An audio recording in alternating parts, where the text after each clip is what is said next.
Our final film from 1955 in our redemption segment, or was it really that bad, is The Bride of the Monster. Now This in is- color. Now in color. Now in color.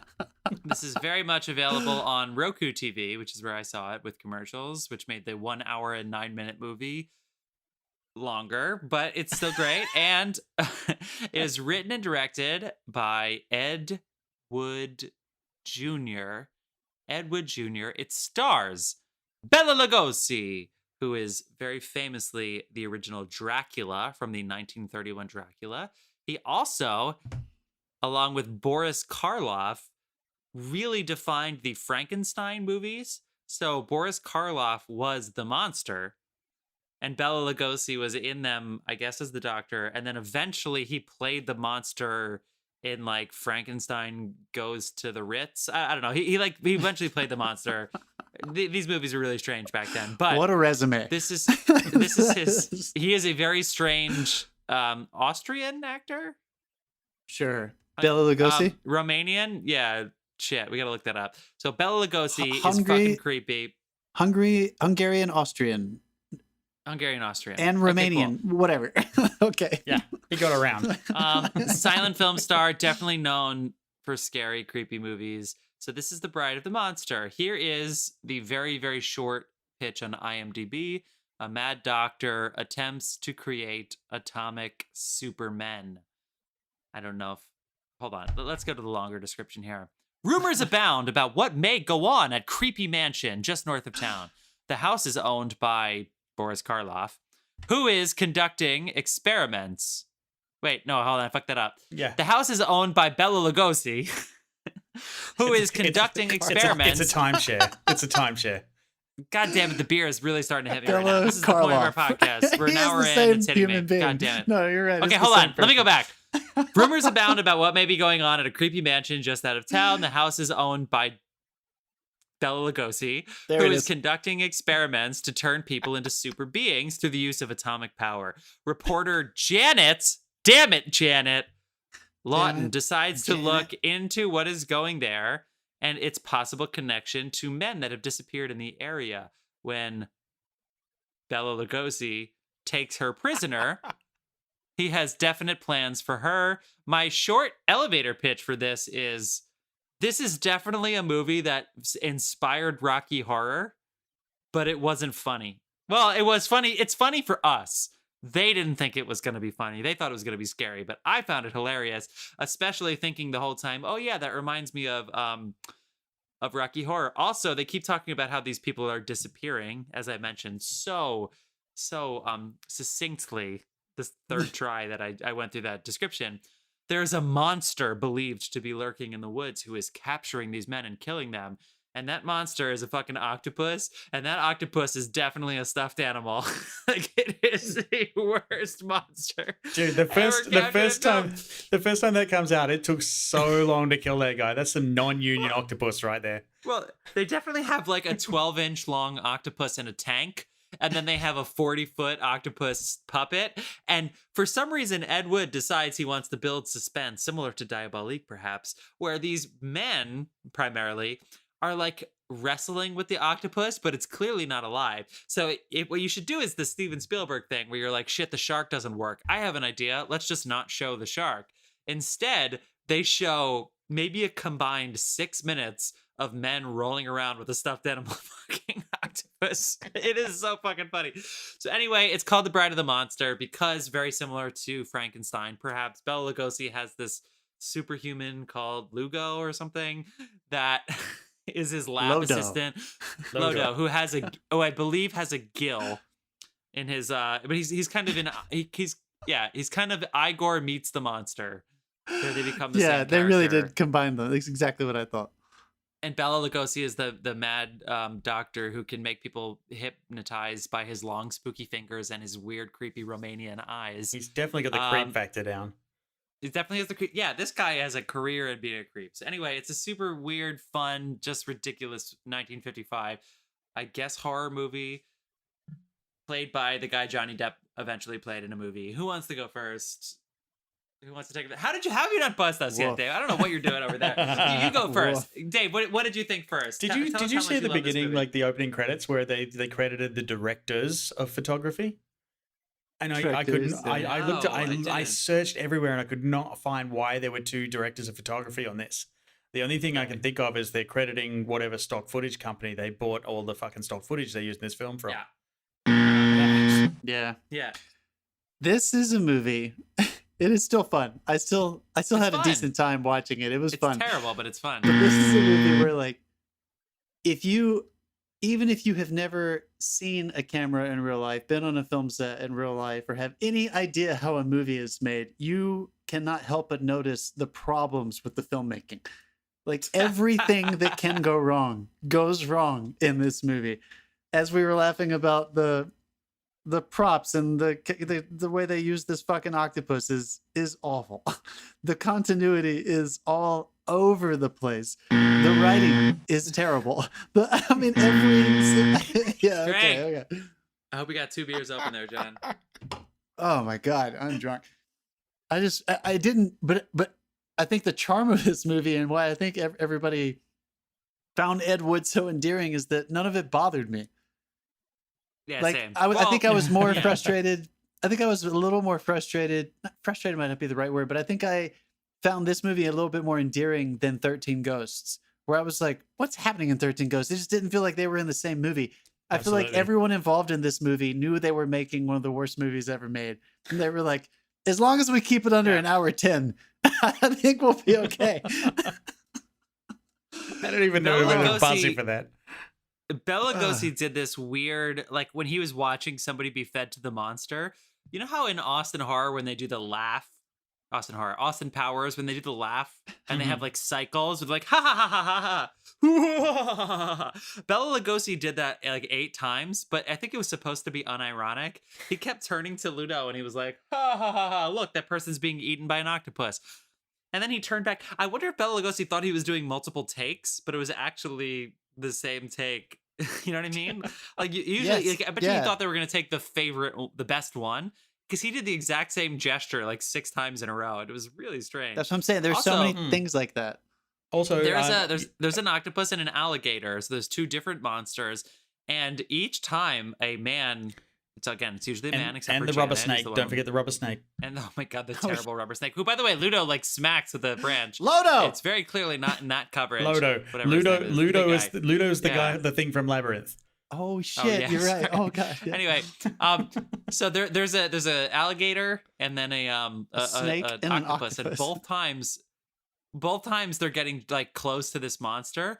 They pull out these guns and they fire 45 shots from these guns. They're literally like, shoot, turn to octopus, turn back to guy, shoot, and they're like clearly like 6 loaders from the 50s, and these guys are just fucking firing rounds of shots. Lodo, Apparently yeah. not. How hitting a many single gunshots time. does It is Lodo so take ridiculous. It's at so point blank? This guy gets shot so many times. He takes Yeah. it point blank range. Also, Bela Lugosi turns on him so fast. Bela Lugosi immediately, he's like, Lodo, what are you doing? Like within seconds. So it's all about the monster. Like, the thing I will give this credit for is that they keep talking about the monster, and at first you think it's the Frankenstein monster. So then you realize halfway through, or not halfway through, you realize pretty quickly it's this giant octopus that's killing people. And then at the end of the movie, or throughout the movie, you realize Bela Lugosi is actually trying to make monsters for soldiers and stuff. So at the end of this movie, the twist is that Lodo rescues the girl from being transformed into the monster, and he puts Bela Lugosi in there, and Bela Lugosi becomes the monster. And to Very show that Rocky he has Horror, yeah. become the monster, Bela Lugosi jumps off of the table he's lying on after the procedure, and he has giant platform shoes on so that he's Yeah. taller than Lodo, like foot-high platform boots. I thought that was fucking ridiculous. At the very end of this movie, I think my favorite shitty filmmaking technique in this whole movie is at the very end. Yeah, I'll drink. At the very end of this movie, we've heard the word atomic like 6 or 7 times throughout this movie. So we know something serious is happening with atomic energy. A lightning strike. There's a storm that never ceases over this mansion, by the way. It never goes away. It's always thunderstorming. There is a lightning strike that strikes Bela Lugosi and the monster, the octopus at the very end, and you see them catch on fire. Like, it's not an explosion, they just catch on fire. And then it cuts away to the people looking at it, and it cuts back, and they use stock footage of an atomic bomb explosion. Bela Lugosi's death is a mushroom cloud. Dude, It's if a you mushroom tried cloud. to make this movie today, you'd never be able to afford the stock footage budget. All the stock footage was incredible. But I watched this in the house on the main TV, and my brother saw maybe 4 minutes of this, and all he said, the only words he spoke were, "Now we got snakes. Lots of divergent plot points here." Now we got snakes. That's your takeaway? I just want to say, like, we've given a lot of shit. There's but I do want to say, whoever did the colorization of this was spot on, phenomenal. Whoever colored it afterwards, because it was watched it in black and white. It was shot in black and white, but when I watched it, I watched the colored version. They colored it. Me too. And so yeah, whoever did that did a fantastic job. However, and I know we like to introduce these little drinking games for people who are watching them. So your drinking game for this week is, if you can't understand what they're saying, neither could the person doing the subtitles. Drink every time you see the word indistinct. I watch the subtitles too. Every time Me you see the too. word I couldn't indistinct pop up. That's the This movie opens Drink every time a person just has a fucking parrot on their shoulder and they don't mention it. What the fuck is up with the guy had bird? Unbelievable. The guy had a bird on his shoulder. The captain, the acting is awful. I don't even blame the actors, because I don't think they knew what they were doing within each scene. I don't think they knew what it was supposed to feel like. The cutting together of like that, and that the police captain is a perfect example. That nothing makes sense whenever they are inside the police department. But to you, Dave, what you were talking about, it happens early on, folks. This movie opens with 2 hunters that are lost in a rainstorm around this mansion in this swamp. I'm not kidding. You can't understand a single line of dialogue that comes out of their mouth. I could not understand what was happening. The subtitles great. literally say indistinct. It's Like, even the person making them cannot understand what the fuck they're saying. And the rain say, is so ridiculous. It's like they upsided a bucket of water. Like, I mean, it's so the awesome. rain is intense. I will give my award for the week to the redemption movie goes to the people who die by octopus attack in this movie. Yeah. Give it They work for it. 150%, dude. This giant octopus prop has 1 or 2 tentacles that are clearly being moved by wires. The rest is done by the actors. They're rolling around in the tentacles, screaming their heads off. And it is fucking hilarious. There are moments like that where you laugh and you have fun and you think this is ridiculous, and it's harmless. It's an hour and 8 minutes. I mean, also, we should touch on cinematography. If you love super smooth panning shots, this movie is not for you. Not for you. If you love a wide, they were like, there was 1 camera angle in his laboratory. Yeah, except for when he's sitting on the. What about when he's sitting on the bed with her? I'm like, would it kill you to do a fucking answering shot? I spent 2 minutes looking at the back of Lugosi's head, and then it cuts in for no reason at all. Yeah, I to mean, his I understand why eyes. they were doing it. The very affected close up of the eyes, and then I was like, okay, that's cool. And then they do that classic horror movie technique where they darken everything around him, but the light doesn't change in the room.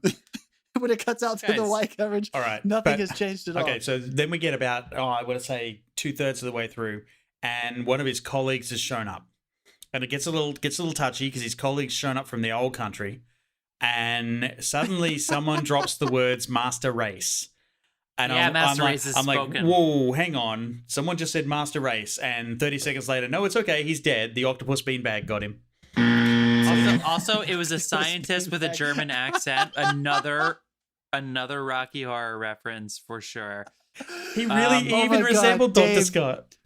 Yeah, Dave, he's very Dr. Scott-esque. Oh, you've just killed me. I have to own that octopus beanbag. That is my number 1 goal in life. Is to get that right particular now, prop. Stuff it with beanballs. Right now on Netflix, one of the things which we had way too much fun watching the trailer of this weekend is called My Teacher the Octopus, or My Octopus Teacher. And it's about a guy who basically is having a midlife crisis, so he just like goes in the water every day and snorkels with the fucking octopus.